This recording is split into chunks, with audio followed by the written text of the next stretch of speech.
So since Israel has been in conflict with the Arab world at large, Iranians, funny enough, have been the most consistent and vocal supporters of Israel since the downfall of the Shah's regime in Iran. Today we have a previously Canadian MP, Goldy Gamari, Iranian Canadian, who is very vocal about her pro-Israel stance. Let's take a look.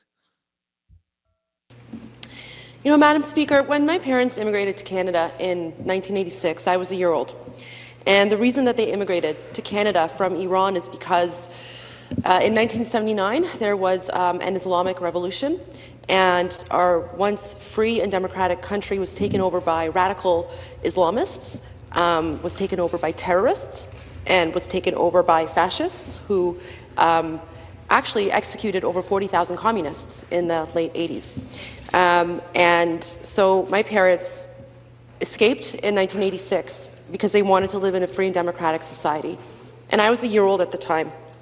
And we were blessed to be able to come to Canada to escape that hatred, to escape that radical, fundamentalist, Islamo-fascist ideology. And that's the same regime, Madam Speaker, that denies the Holocaust. That's the same regime that spreads anti-Semitic information and propaganda, not just inside the Islamic regime of Iran, but around the world and through its proxies like Hamas and Hezbollah and others. And so when we came to Canada, my parents raised myself and my younger sister, always telling us how blessed we are to be Canadian, and we should always put Canada first. Never forget your heritage, never forget your culture, never forget your background, but always remember that you are first and foremost a proud Canadian. And what that means, Madam Speaker, is you come here to embrace culture and diversity and accept people for who they are, and you leave the problems of your home country behind. Now, it doesn't mean you can't speak up, Madam Speaker. It doesn't mean you can't attend rallies and protests. I do it all the time in support of the people of Iran who are fighting for freedom and democracy against the brutal and terrorist Islamic regime in Iran. But what I don't do, Madam Speaker, I don't go to protests calling for genocide. I don't attend protests where I say from the river to the sea, and I can't even finish that sentence because it is abhorrent and vile. And to anyone who says these are peace rallies, it's appalling that I have to put this in Hansard, but it needs to be done so that the world will always remember what these hate rallies were about. This is a message from the Palestinian youth movement, one day after the horrific October 7 genocidal massacre of 1,400 innocent Jewish people. And it says, Toronto, all out for Palestine. Join us Monday, October 9th at 2 p.m. An unprecedented series of events has taken place by our heroic resistance in Gaza, with over 30 Zionist hostages captured, the fall of settlements surrounding Gaza, and the prison break that destroyed the fence that has been entrapping Gazans for over 17 years. The resistance's offensive attack has shaped a new precedent for our national liberation struggle, and we remain steadfast in our right to resist by any means necessary. We call on our people in the far diaspora in Toronto to uplift and honor our resistance and our martyrs. Join us this Monday, October 9, at 2 p.m. at Nathan Phillips Square and celebrate our steps closer to liberation. Shameful. Shame.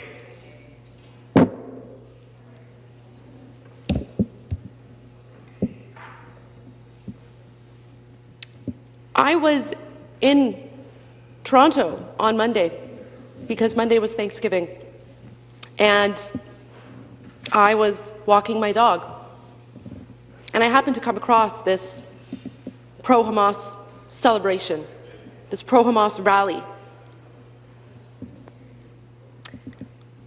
It was the first time in my life that I had ever felt uncomfortable as a Canadian. The hate, the anger, the way they were marching, the chants they were making, that's something you see in the Islamic regime in Iran. You do not see that in Canada. That's the kind of behavior you see in radical fundamentalist countries, not in Canada. That is not the Canada that my parents immigrated to. That is not the Canada that we were raised in. That hate does not belong in Canada.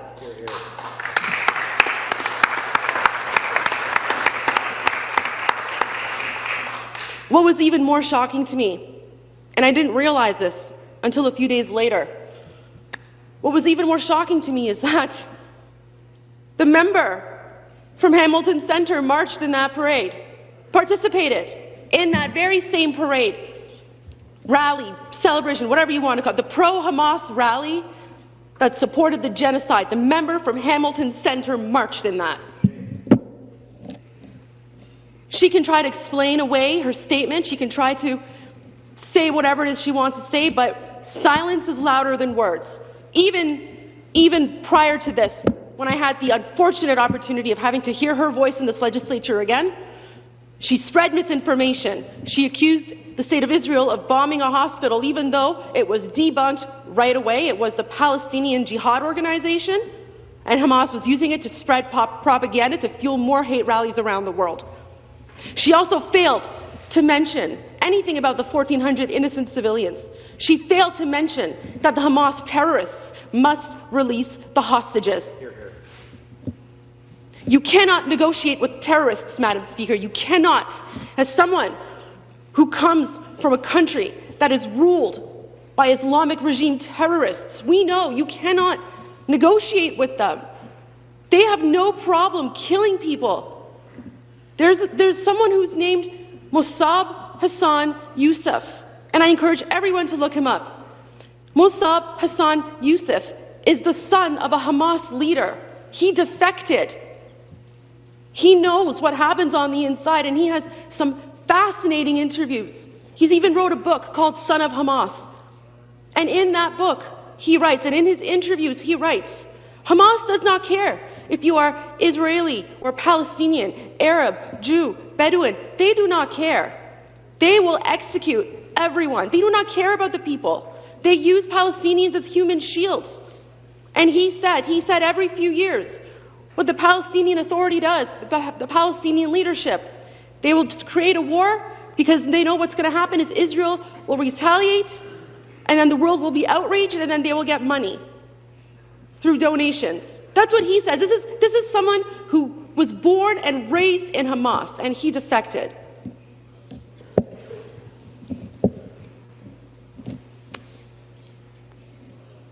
Another thing that was very shocking for me, and I can't fail, I have to mention this. The hate and the violence at these pro-Hamas rallies is getting worse.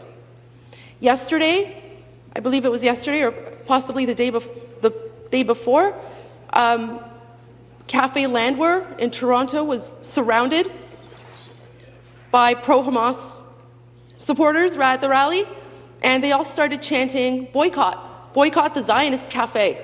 Madam Speaker, what does a Jewish-owned cafe in Toronto have to do with the conflict in Israel and Palestine?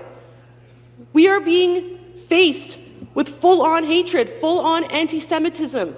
This is not 1933. And what's horrifying is that in 1933, Cafe Landwehr fled Berlin because of the anti-Semitism they were experiencing then, and now 90 years later they're experiencing it once again in Ontario, in Canada, and it is horrifying. And this is what the member from Hamilton Centre supports. This is exactly what she supports. We all, our hearts bleed for all of the innocent lives lost, including Palestinians. But if you cannot call out terrorism, if you cannot have the moral clarity to understand that the root cause of this is terrorism that's funded by the terrorist and illegitimate Islamic regime in Iran, if you are out there spreading a message of divisiveness instead of caring for people, then you should not be in this legislature. Hear, hear. Thank you. Thank you. Now is the time for moral clarity, not moral relativism. Madam Speaker, Hamas is an evil, genocidal terrorist organization. Hamas is a listed terror group in Canada and has one main goal: the eradication of Jews and the annihilation of the State of Israel. In other words, genocide. That vile goal is enshrined in its charter of terrorism. Madam Speaker, Hamas builds military bases and hospitals, schools, and apartments. Hamas digs up water pipes and uses it to make missiles. Hamas holds innocent Gazans hostage, using them as human shields. They spread misinformation. They kill Palestinians for their own political gain and share it through their terrorist news networks. Thousands of innocent lives have been lost since Hamas's brutal and monstrous attack, both in Gaza and Israel. My heart breaks for every single innocent life lost: Palestinian, Israeli, Canadian, and all others. But let me be very clear. Be they Palestinian, Israeli, Canadian, or foreign nationals, Hamas is responsible, absolutely responsible, for every single innocent life lost in this war. Full stop. Hamas terrorists must release and return all hostages and lay down their arms. I support Israel's inalienable right to defend itself. My apologies, I can't even speak right now. I support Israel's right to exist, and I support Israel. This anti-Semitic behavior, glorifying Hamas's terrorist massacre, is nothing short of radical extremism propagated by the largest state sponsor of terrorism in the world, the Islamic regime in Iran. For those who are unaware, Hamas is trained, funded, and armed by the terrorist Islamic regime in Iran. This is the same radical extremism that Iranian Canadians have been sounding the alarm on at demonstrations calling for the end of the terrorist Islamic regime in Iran. The same demonstrations that made women life freedom a rallying cry for peace and democracy around the world. The same demonstrations that helped the world finally understand that the Islamic regime in Iran does not represent Iranians, and Iranians have been fighting against the Islamic regime for decades. Friday, October 13th was declared by an ex-Hamas leader as a global day of jihad, a call to Muslims around the world to rise up and exterminate Jews around the world. Canadians took it seriously.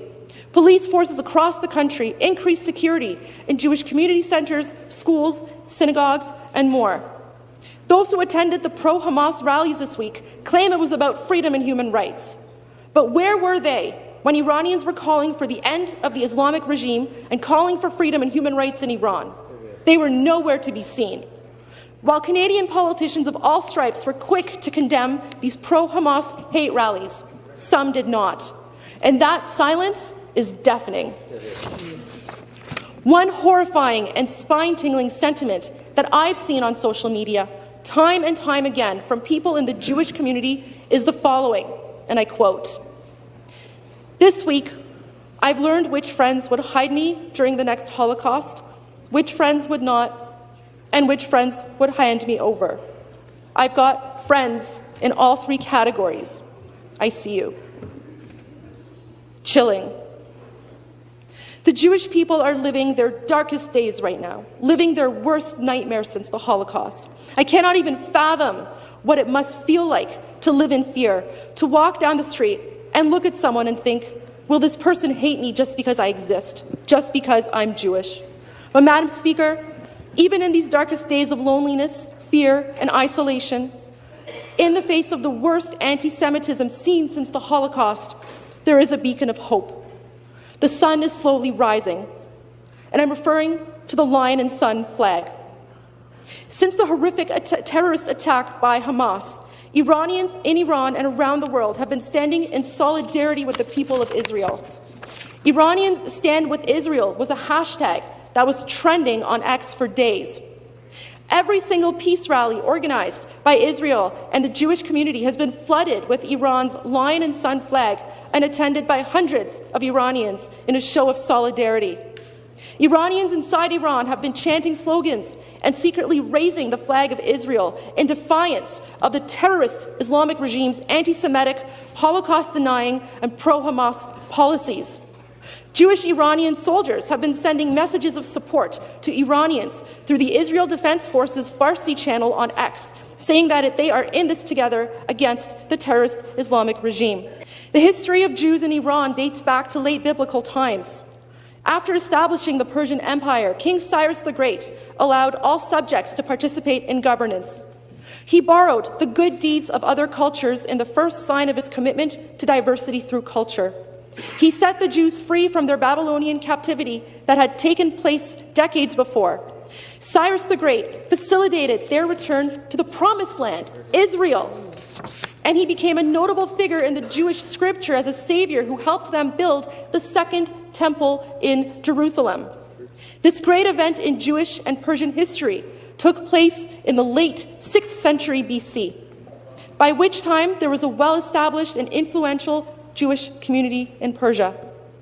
For 44 years, the terrorist and illegitimate Islamic regime in Iran has tried to erase our shared history, has tried to say that Jews and Iranians are enemies.